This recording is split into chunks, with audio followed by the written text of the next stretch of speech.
New Mexico Broker Basics, page 57, Unit 4 quiz. Number 1. When must a broker disclose the current and future tax levy on a property?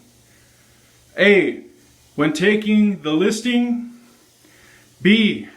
Before writing a purchase offer. C. Upon acceptance of the purchase offer. Or D. At closing.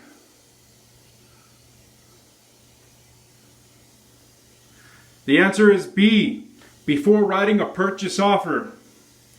Number 2. A buyer relied on the seller's property disclosure, which stated that the seller was not aware of any problems with the plumbing, but discovered within a few weeks that the entire system of pipes in the house was badly deteriorated, springing one leak after another. A plumber who examined the system after the problems arose found fairly recent repairs to the system. What is the liability of the seller's agent in this case? A. If the agent did not know of the problem, the agent has no liability in this manner. B. The agent shares the seller's liability by virtue of their agency relationship. C. The agent has a duty to discover this problem and disclose it as part of their agency duties. Or D. The agent shares the liability with the seller because the agent was required to approve the seller's property condition disclosure.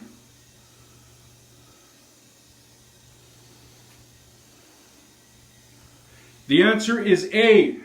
If the agent did not know of the problem, the agent has no liability in this manner. Number 3.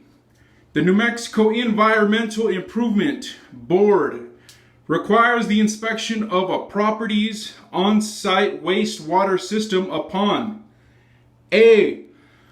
Obtaining the buyer's and seller's signatures on the purchase agreement. B.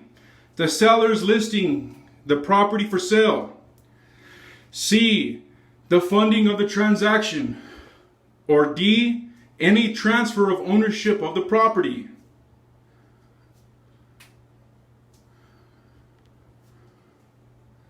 The answer is D. Any transfer of ownership of the property. Number 4.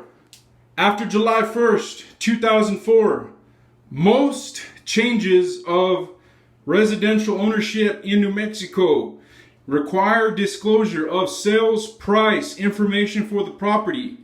This is done by A. The buyers giving oral consent to the real estate broker. B. Including the sales price in the warranty deed. C. Submitting the property tax affidavit to the county assessor. Or D. Sending the information to the IRS after closing.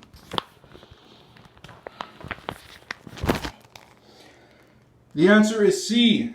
Submitting the property tax affidavit to the county assessor. Number 5. The Homeowners Association Act provides that a seller of property located in an HOA must provide the potential buyer with documents prior to the closing that include A. Bylaws and rules of the HOA. B. Covenants, conditions, and restrictions applicable to the property at issue. C. Declaration of the HOA. Or D. All of these.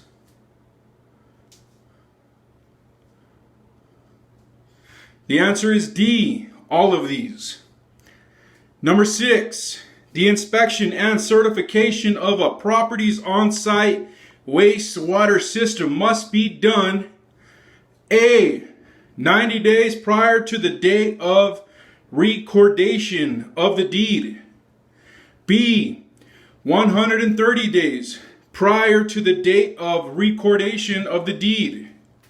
C. 180 days prior to the date of recordation of the deed, or D, in no certain time frame?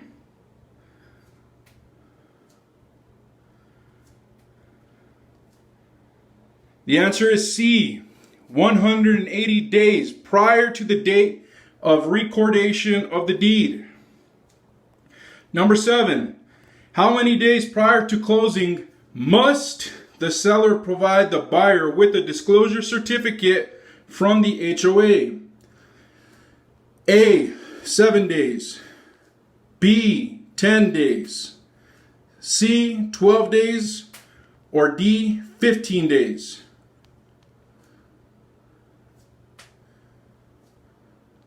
The answer is A, 7 days. Number 8, homeowners are given the opportunity to conduct a lead-based paint inspection or risk assessment at their own expense for A, a 5-day period, B, a 7-day period, C, an 8-day period, or D, a 10-day period.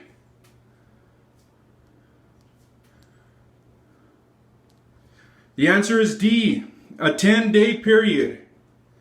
Number 9, HUD has the authority to impose civil penalties for violating the Lead-Based Paint Disclosure Act up to A, $10,000 per violation, B, $10,000 plus criminal penalties per violation, C, $11,000 per violation, or D, $11,000 plus criminal penalties per violation.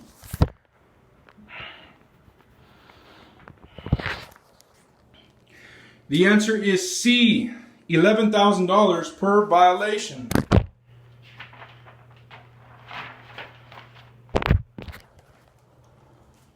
Page 58. Number 10. If a purchaser terminates the purchase agreement upon receiving the HOA disclosure certificate, the seller must refund any fees and slash or earnest money paid within A, 7 days of termination, B, 10 days of termination, C, 12 days of termination, or D, 15 days of termination.